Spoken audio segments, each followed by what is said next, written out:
오늘의 본문 전장인 이사야서 53장은 여호와의 종의 고난에 대해서 다루고 있습니다. 또 오늘의 본문에서는 그 여호와의 종이 겪었던 고난의 결과로 인해서 우리가 누리게 될 회복과 찬란한 그 영광을 다루고 있습니다. 이것은 신약 시대의 교회 공동체를 가리키는 것입니다. 여호와의 종은 바로 교회의 머리 대신 예수 그리스도이십니다. 예수 그리스도의 십자가 고난을 통해서 주님이 머리 대신 교회는 엄청난 핍박과 고난을 이기고 크게 부흥하게 될 것이며 확산될 것입니다. 하나님께서는 이전보다 더 큰 영광으로 회복될 것이라는 축복의 예언을 주십니다. 1절 읽습니다. 시작. 잉태하지 못하며 출산하지 못한 너는 노래할지어다. 산고를 겪지 못한 너는 외쳐 노래할지어다. 이는 홀로 된 여인의 자식이 남편 있는 자의 자식보다 많음이라 여호와께서 말씀하셨느니라. 한 여인이 한때 남편이 있었지만 버림받았습니다. 그래서 자식을 갖지 못했습니다.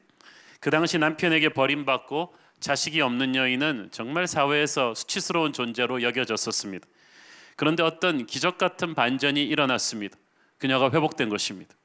그래서 그녀를 버렸던 남편이 그녀를 용서하고 다시 찾을 것입니다. 그 결과로 그녀는 엄청나게 많은 자녀를 갖게 될 것인데 지금 정상적인 여인들보다 더 많은 축복의 자녀를 갖게 될 것이라고 합니다. 여기서 이 여인은 시온, 이스라엘 백성들을 가리키고 남편은 바로 우리 하나님을 가리킵니다.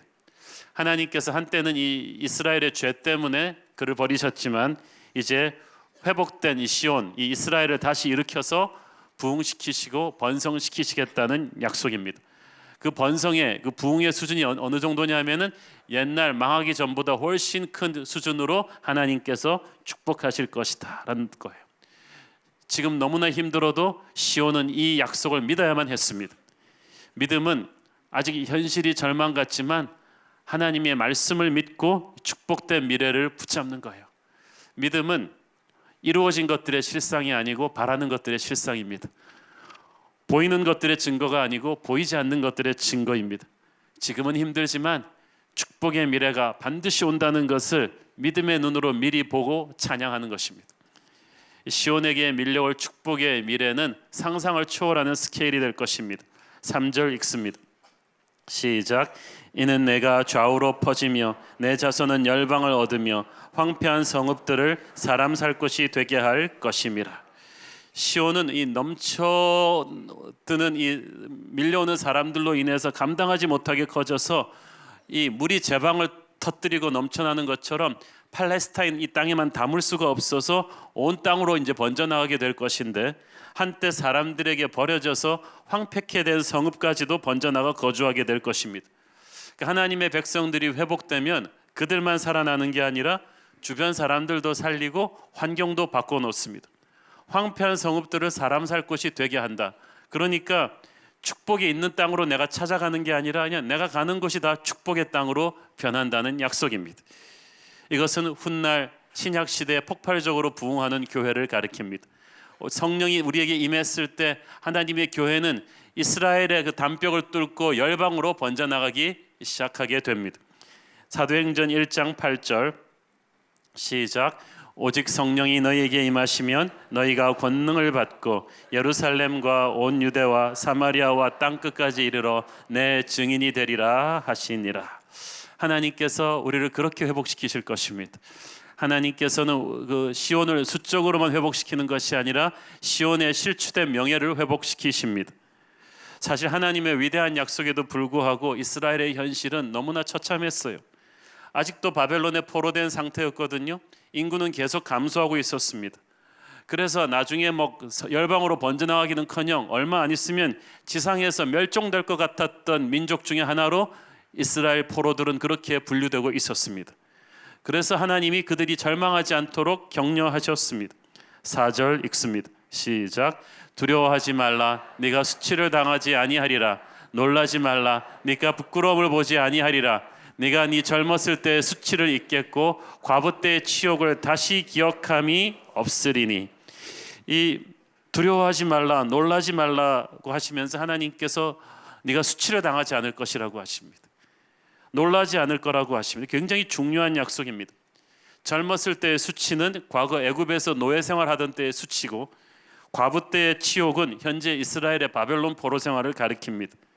하나님의 신부이면서 하나님을 떠나 우상 숭배를 하니까 그들이 나라가 망해버린 거예요. 하나님의 임재가 떠나니까 예루살렘이 폐허가 되어버렸어요. 그때부터 이스라엘 백성들은 바벨론의 포로가 되어서 끌려가는데 사람들마다 그들을 멸시하고 조롱했습니다. 포로 생활이 육체적으로도 힘들죠. 굶주리고 얻어맞고 힘들지만 더 힘든 거는 정신적인 수치심이었어요. 이스라엘 백성들을 놓고 사람들이 온갖 말을 다 퍼부었어요. 거짓되고 악한 소문들이 이스라엘 사람들에게 둘러싸고 막 맴돌았어요. 그래서 이스라엘 포로들은 매일같이 사는 게 두렵고 또 어떤 새로운 고난이 밀려올까 싶어서 깜짝깜짝 놀랄 일 투성이었습니다. 육체적인 고난보다 더 힘든 것이 계속되는 이 정신적인 스트레스였어요. 그래서 하나님께서 두려워 말라고 하신 거예요. 더 이상 네가 수치를 당하지 않을 것이다.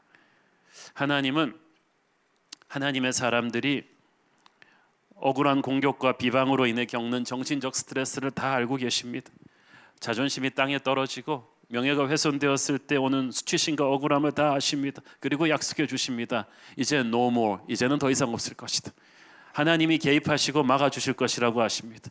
너희들이 수치가 없어지고 칭찬과 명성을 얻게 될 것이라고 하십니다. 그러므로 용기를 내십시오. 하나님께서는 이스라엘이 겪는 그 바벨론 포로 생활을 하나님의 징계입니다. 그 징계 속에는 하나님의 사랑이 담겨 있습니다. 7절 읽습니다.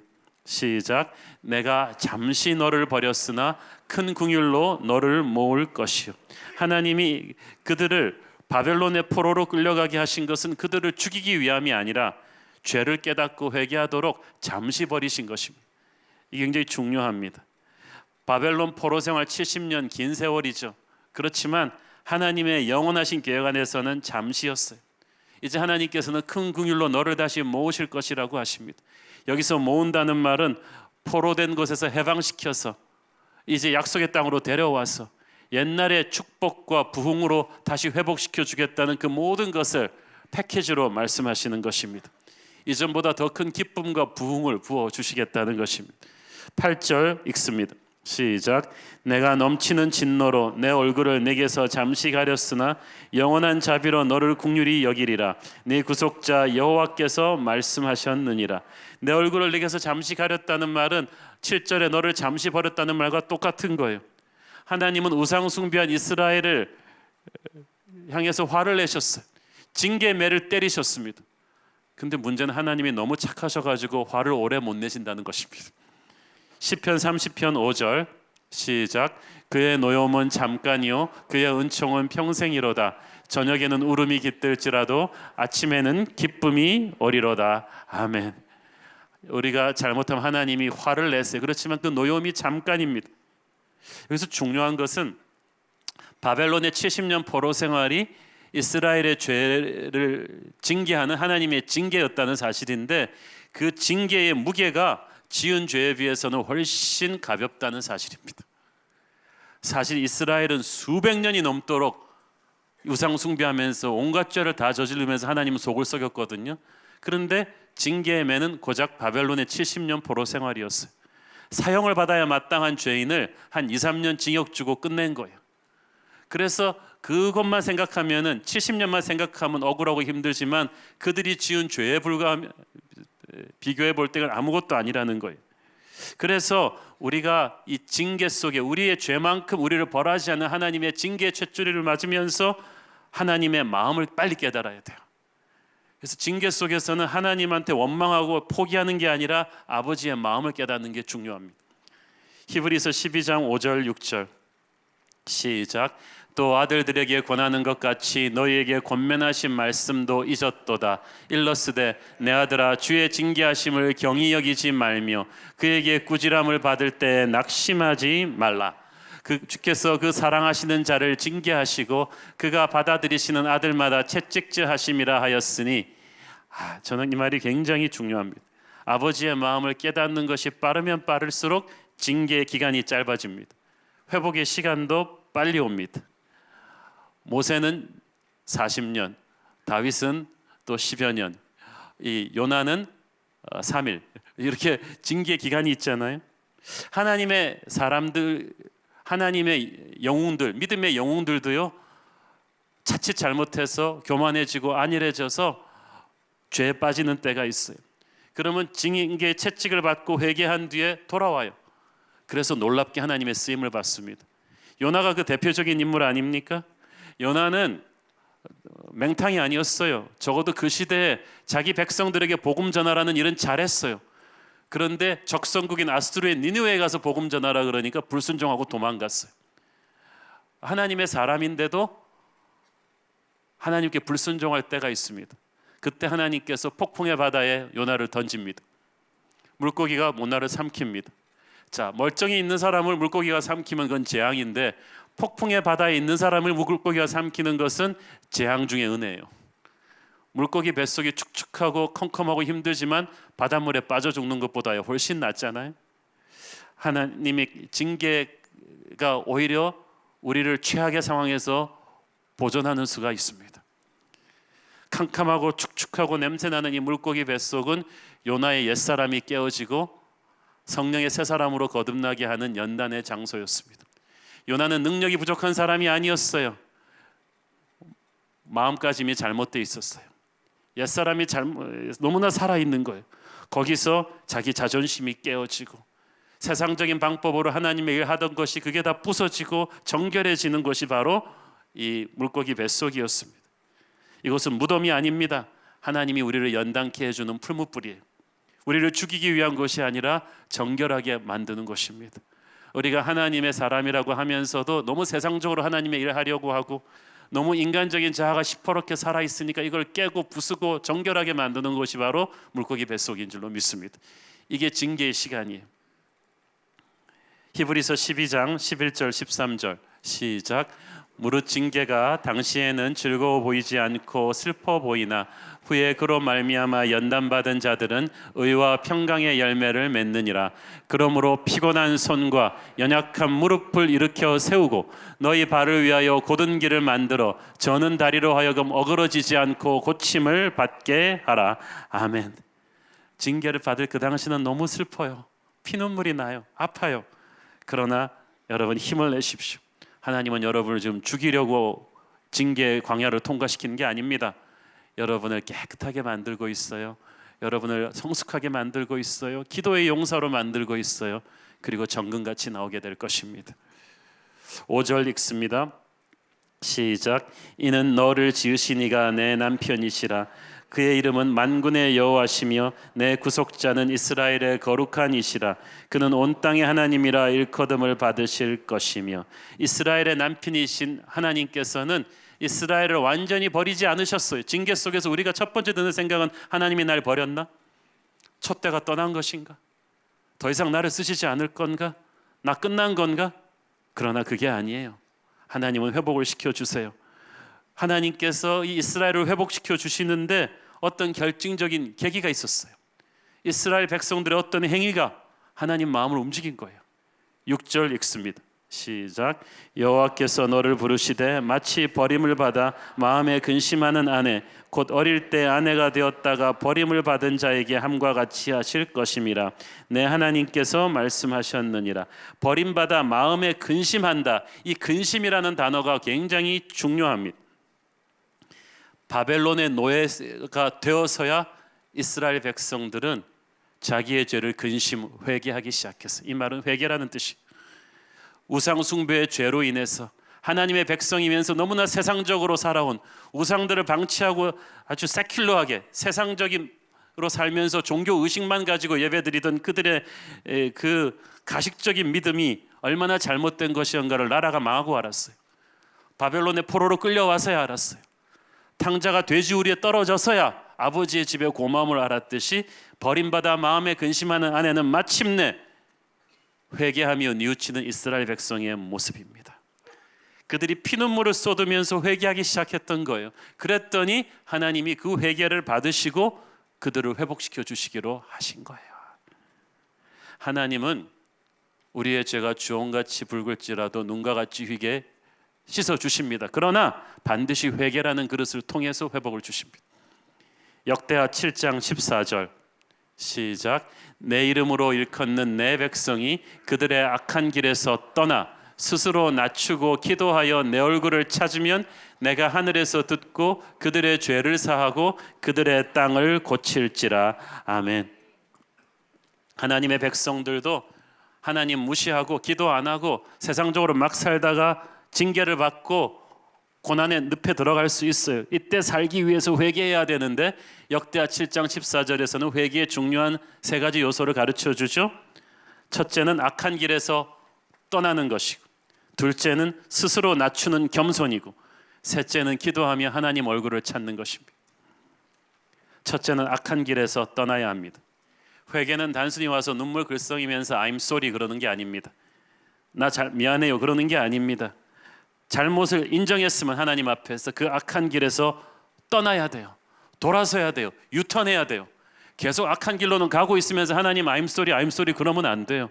돌아서야 되는 거예요. 회개는 결단이에요. 악한 생각을 끊어버리고 악하게 세상적으로 했던 계획들은 취소해버리고 대가를 치르더라도 그만하고 돌아서야 돼요. 시간이 걸리고 돈을 좀 잃더라도 돌아서서 취소해버리고 악한 행실들은 중단해야 되는 거예요. 하나님의 사람이라고 하지만 기도하지 않고 사랑하지 않고 감정적으로 이성적으로 세상적으로 잘못된 동기로 해왔던 일들을 다 중단하고 다시 시작해야 되는 거예요. 베드로가 그랬어요. 겟세마네에서 그는 기도해야 될 때 기도하지 않았어요. 잤어요. 그랬더니 군병들이 몰려왔을 때 그는 칼로 반응해 버렸어요. 사람 귀롭해 버렸어요. 우리가 기도하지 않고 어떤 일을 당하면요 육적으로 반응해요. 그러니까 예수님께서 칼을 칼집에 도로 꽂으라고 하시잖아요. 이게 악한 길에서 돌아서는 거예요. 우리가 기도하지 않고 육으로 행한 거 당장 취소하라는 거예요. 되돌리라는 거예요. 인간적인 힘을 의지하지 않고 한 거, 사랑하지 않고 한 거, 세상적인 방법으로 한 것들은 다 취소하고 중단하고 기도하면서 다시 시작해라. 그것이 회개라는 거예요. 악한 길에서 돌아서라. 하나님께서 성경 곳곳에서 진짜 회개가 무엇인지를 말씀하고 있지 않습니까? 나는 네가 뇌물받고 악한 자의 편을 들어주는 일과 불륜을 저지른 일과 고아와 과부를 무시하는 일을 중단하지 않으면 너의 회개를 받지 않겠다고 하셨습니다. 형제끼리 서로 비방하고 미워하는 일을 중단하고 사랑하고 용서해야 되겠다고 하셨습니다. 남편들은 자신들의 아내의 눈에 눈물이 고이지 않게 하라고 했습니다. 안 그러면 너희들의 회개 기도가 막힐 거라고 하셨습니다. 하나님은 우리들이 악한 길을 버리고 떠나고 취소하고 돌아서는 그런 변화의 삶을 원하십니다. 이것이 회개의 첫 번째 단추입니다. 회개의 두 번째 단추는 스스로를 낮추는 겸손입니다. 자신의 무기력함을 인정하는 것입니다. 하나님 나 조금만 도와주세요. 이게 아니에요. 하나님 나는 망했어요. 나 파산했어요. 하나님의 은혜로만 나는 살겠습니다. 그래서 진정한 회개 기도는 하나님을 향한 목마름입니다. 그래서 진짜 이 겸손한 자가 회개 기도할 때 눈에서 피눈물이 나요. 그래서 교만한 자는 결코 회개할 수가 없어요. 그래서 가장 뜨거운 겸손의 회개는 우리가 망했을 때 터지는 거예요. 망했는데 교만할 수가 없으니까. 그래서 많은 성도들이 이 회개란 마음의 자세거든요. 많은 성자들이 기도할 때 항상 무릎을 꿇고 기도하는 걸 가르쳤어요. 야고보 사도는 너무 무릎을 꿇어서 낙타 무릎이 되었다고 했어요. 제가 아는 많은 기도의 용사들도 권사님들, 그런 분, 목사님, 사모님들 이런 분은 기도 방송이 너덜너덜해져 있어요. 워낙 무릎을 꿇어가지고. 여러분이 형식적인 거라고 하지 말고 진짜 처절하게 기도할 때는 무릎 꿇고 하셔야 돼요.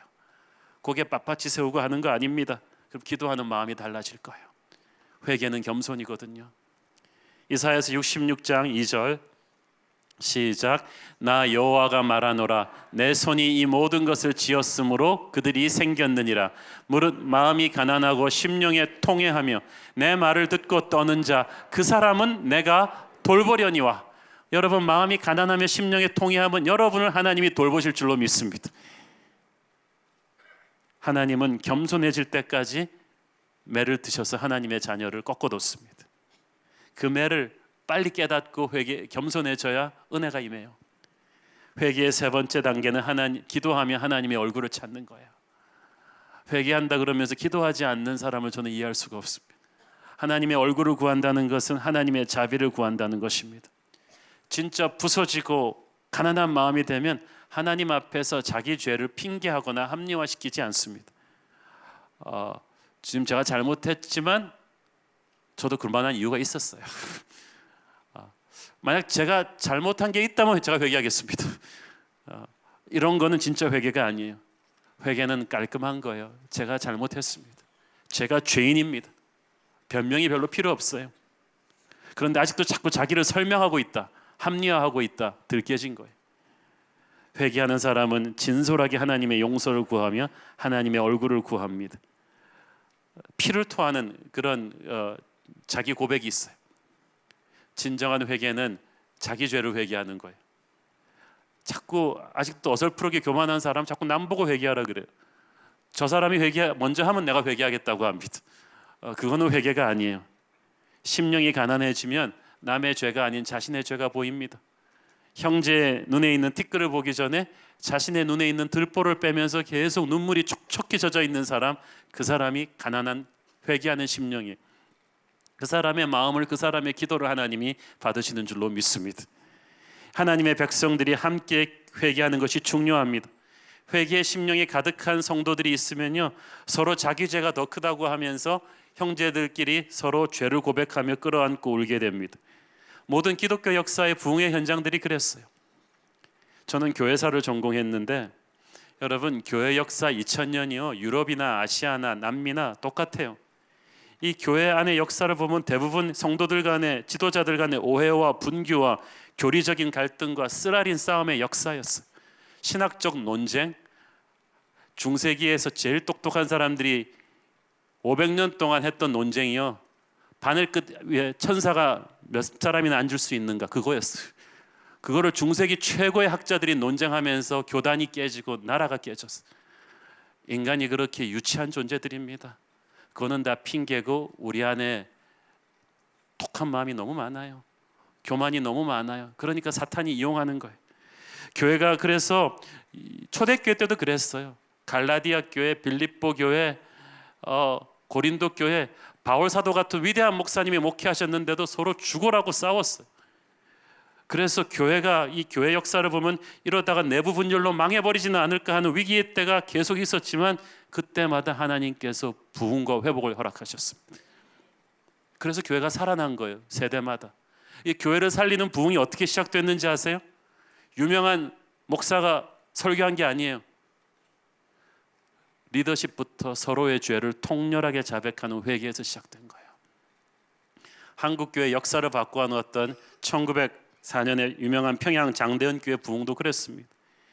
하디 선교사를 비롯한 평양교회 지도자 선교사들이 자기의 교만했던 죄를 회개하고, 길선주 장로라는 기둥 같은 장로님이 차마 입에 담기도 힘든 친구 가족의 돈을 착복한 그 은밀한 죄를 고백하고 울기 시작했을 때 성도들도 다 터지면서 자기의 죄를 고백하면서 한국교회 역사를 바꾼 대부흥이 그때부터 시작된 거야. 사랑하는 여러분, 하나님은 우리의 죄를 용서하시고 회복시킬 준비가 돼 있으신데 그러기 위해서는 우리가 부서져야 돼요. 회개가 있어야 합니다. 진실한 회개만이 하나님의 용서의 강물을 끌어올 수가 있고, 우리가 함께 회개하고 기도할 때 예수의 보혈이 우리를 덮는 것입니다. 그때 우리 안에 있던 마귀의 세력들이 떠나는 거예요. 그리고 교회가 살아나는 줄로 믿습니다. 우리는 이 문턱에 지금 와 있습니다. 하나님께서는 우리에게 회개하고 돌아오면 축복의 미래를 준다고 말씀하셨습니다. 그 미래를 믿고 미리 찬양하라고 하십니다. 1절을 읽습니다. 시작. 잉태하지 못하며 출산하지 못한 너는 노래할지어다.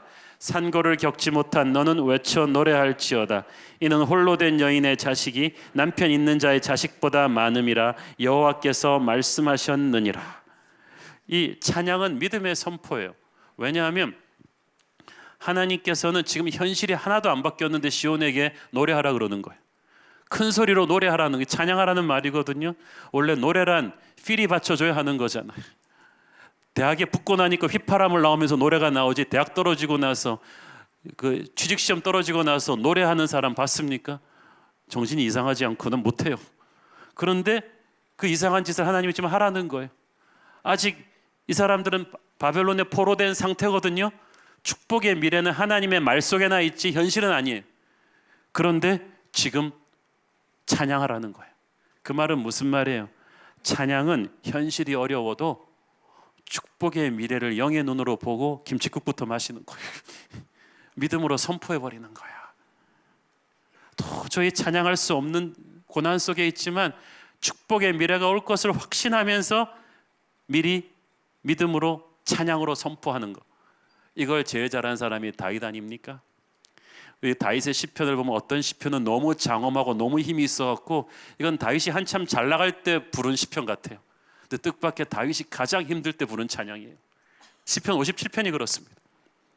다윗이 광야의 정치범으로 사울의 자객들에게 쫓기며 언제 죽을지 모르던 그 상태에서 다윗은 비파와 수군까지 동원해서 주님을 찬양하겠다고 했어요.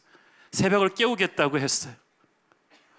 언제 누가 자기를 고발할지 모르는 상황에서, 정치범으로 언제 죽을지 모르는 상황에서, 칼날에 죽지 않으면 굶어 죽을 상황에서 그는 외로웠습니다. 앞날을 예측할 수가 없이 깜짝깜짝 놀라고 있었지만 그는 믿음으로 하나님을 찬양해 버렸어요. 여러분도 믿음으로 하나님을 찬양해 버리지 않겠습니까? 다윗은 세상 물정 모르는 철부지 아니잖아요. 광야의 외로움이 어떤지를 아는 사람이었습니다. 너무 억울하고 너무 속이 상하고 자기 친구들이 자기를 다 배신하고 비방하고 돌아다니고, 그래서 주야로 눈물을 음식처럼 먹으며 신음하다가 탈진돼서 기도하다가 쓰러지는 적이 몇 번도 있었던 것이 바로 다윗입니다. 그런데 하나님께서는 다윗의 찬양을 통해서 새 힘을 공급해 주셨어요. 찬양을 통해서 다가올 새벽을 확신시켜 주셨습니다. 그래서 찬양은 축복의 미래를 향한 믿음의 선포입니다. 사랑하는 여러분, 마음이 힘들고 어려울수록 한숨 쉬지 말고 여러분 믿음으로 찬양해 버리기를 바랍니다. 살아있는 교회는 찬양하는 교회입니다. 기도하며 찬양하는 소리가 끊이지 않을 때 어둠의 세력은 당황해서 한 길로 왔다가 10길로 도망가게 되는 줄로 믿습니다. 마귀가 제일 싫어하거든요. 우리가 불평하고 원망하면 옳거니 싶어서 한 10마리가 와서 기생하지만 불평하고 원망해야 되는데 찬양하기 시작하면 막 놀라가지고 도망가는 거예요. 그리고 하나님께서는 네 장막터를 넓히라고 하십니다. 2절 읽습니다. 시작. 내 장막터를 넓히며 내 처소의 휘장을 아끼지 말고 널리 펴되 너의 줄을 길게 하며 너의 말뚝을 견고히 할지어다. 아니 지금 아직도 포로 생활하면서 인구는 막 줄고 있는데 너희들이 회복돼서 돌아갈 것이고 돌아갈 땅에는 사람들이 너무 많을 테니까 장막터를 세우라는 거예요. 이거는 지금 쫄딱 망해가지고 지하방에 이렇게 살고 있는데 네가 부흥하게 돼서 그 땅 전체 사람들이 몰려오게 될 테니까 아파트를 지으라는 거예요. 너무나 황당한 명령이죠. 장막터는 거주지거든요. 휘장을 넓게 펴고 밧줄을 길게 늦추고 견고한 말뚝을 박아서 지금의 네 힘으로는 감당할 수가 없는 축복의 미래를 준비하라. 많은 교회들이, 목사님들이 이 이사야서 54장 2절을 언제 쓰겠어요? 건축할 때 씁니다. 건축 헌금할 때 우리 성도들에게 뜨거운 열정을 가지고 저는 많은 목사님들의 애절한 호소를 들었어요. 성도 여러분, 하나님은 부흥을 주셔서 사람들이 많이 몰려올 테니까 건물을 넓힙시다. 굉장히 좋은, 그렇게 쓰기에 좋은 말씀이죠. 그런데 저는 이번 주에 이 말씀을 묵상하면서 이것은 고난을 통과하면서 절망하고 있는 우리가 생존만 했으면 좋겠다는 생각하는 우리가 눈을 들어서 하나님이 주셨던 비전을 확인하고 선포하는 것이라고 믿습니다. 어려울 때 하나님은 우리가 기가 죽어서 기어 들어가면서 하나님 그냥 살아남기만 하면 좋겠어요. 내가 그냥 입에 풀칠이나 하면 좋겠어요. 우리 교회가 망하지는 않으면 좋겠어요. 이런 말 하는 걸 하나님은 원치 않으세요. 하나님은 우리에게 처음 주셨던 비전을 생각하고 그 비전의 사이즈로 우리 가슴을 다시 쫙 펴기를 원하십니다. 지난주일 저는 우연히 옛날 기도 저널을 들썩이다가 5년 반 전 여름, 2009년도 여름이죠. 처음 새로운 교회를 개척하기 전에 미국에서 있었을 때 하나님 앞에서 막막한 심정으로 이 교회 개척을 앞두고 엎드려 기도하던 때에 썼던 저널을 발견하게 됐습니다. 거기는 제가 교회 개척한다고 하니까 친하게 지냈던 한 자매님이 우리 교회를 위해서 받은 예언의 말씀과 또 미국에서 제가 만난 아주 파워풀한 영적 지도자, 한 사람은 미국 사람, 한 사람은 아시안계 미국인, 영적인 지도자 두 분한테 저희 교회를 위해서 받았던 예언의 기도를 제가 그대로 써가지고 딱 정리한 거였어요. 5년 반 전에 우리 새로운 교회가 태어나기 전에 썼던 이걸 제가 우연히 읽고 울었어요. 그런 엄청난 비전을 하나님은 우리 교회가 태어나기도 전에 주셨던 거예요. 제가 읽어볼게요.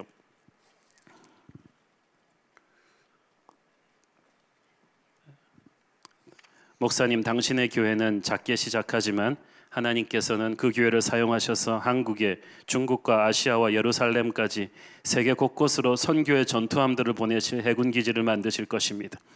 이 교회는 한국뿐 아니라 북한의 변화와 개혁의 시대, 통일 한국의 시대를 준비하게 될 것이며 중국 교회를 도와 아시아 부흥의 고리가 될 것입니다. 그래서 실크로드를 타고 이슬람권 깊숙이까지 교회들을 세우며 선교의 사명을 감당하게 될 것입니다. 당신의 교회는 성숙한 글로벌 교회가 되어 주님의 나라를 확장하게 될 것입니다. 당신은 많은 한국과 아시아, 미국의 영적 지도자들과 함께 교제하며 힘을 합쳐서 이 마지막 때의 모든 캠퍼스와 도시와 나라의 부흥의 시대를 일깨워 주님께 나가야 합니다.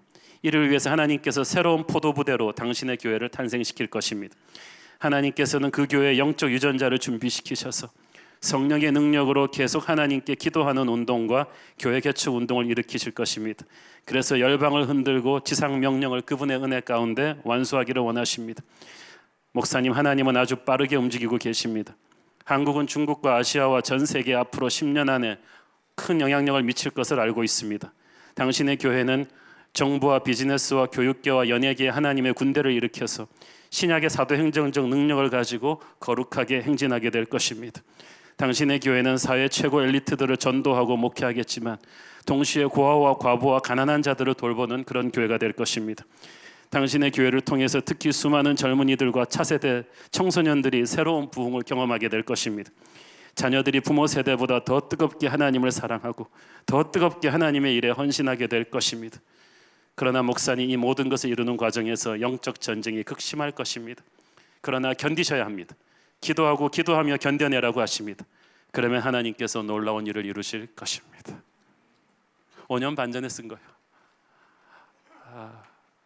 하나님께서는 이 새로운 교회가 세상에 태어나기도 전에 놀라운 꿈을 보고 계셨습니다. 또 5년 반 동안에 정신없이 달려오다 보니까 하루하루 살아남는 게 급해서 하나님이 초기에 주셨던 그 비전을 제가 깜빡 잊고 있었어요. 그래서 마귀가 이토록 극심하게 우리 교회를 공격하는구나. 지금 우리 교회 CES 교제가 중국 교회 지도자들에게 번지고 있습니다. 하나님께서 놀라운 일을 앞두고 계십니다. 근데 고난을 통과하면서 영적 공격을 계속 받다 보면 비전보다는 살아났는데 급급하게 되죠. 근데 하나님은 우리가 생존이 아니라 비전으로 가기를 원하십니다. 이를 위해서 제가 간구하고 있던 마지막 부분, 이 엄청난 비전을 위해서 오는 영적인 전쟁을 대비해서 겸손하라, 기도하라. 그게 너의 말뚝을 견고히 할지어다. 그 의미가 아니겠느냐 제가 생각이 들었습니다. 엄청난 하나님의 비전과 부흥은 우리의 야심과 세상적인 실력으로 되는 게 아닙니다. 그것은 겸손한 무릎으로 되는 것입니다. 기도로 되는 것입니다. 우리 교회가 겸손과 기도가 너무 부족했구나. 겸손과 기도로 더 뿌리를 내려야 이 엄청난 비전을 감당하고 마귀의 공격을 떨쳐낼 텐데 깊은 기도가 아니면 하나님의 큰 비전을, 장막터를 넓히는 이 비전을 감당할 수가 없습니다. 사랑하는 여러분, 우리는 하나님의 놀라운 비전을 펼쳐나갈 교회입니다. 여기서 끝낼 교회가 아닙니다. 양적으로 성장하기 전에 하나님의 놀라운 비전을, 통일 한국의 시대를 준비하며 그렇게 준비하는 교회입니다. 우리는 초대교회처럼 금과 은이 아닌 나사렛 예수를 자랑해야 합니다. 교회 전체를 뜨거운 회개와 겸손으로 예수의 보혈로 덮어야만 합니다. 그래야 교회 안에 들어온 세상적인 요소들이 씻겨져 나갈 것입니다. 새로운 교회를 향한 하나님의 놀라운 사명이 이루어지는 것을 막기 위해서 어둠의 권세는 지속적으로 무섭게 공격해 왔지만 우리는 기도로 그 모든 공격을 이겨내며 승리하고 있습니다. 이제 하나님은 우리의 부서진 조각들을 회복시키시고 놀라운 부흥의 시대를 열어줄 줄로 믿습니다. 그 부흥은 우리의 사이즈를 자랑하는 부흥이 아니고 하나님의 살아계심을 자랑하는 십자가 보혈의 부흥이 될 것입니다. 그 부흥을 믿고 믿음으로 선포합시다. 기도하겠습니다.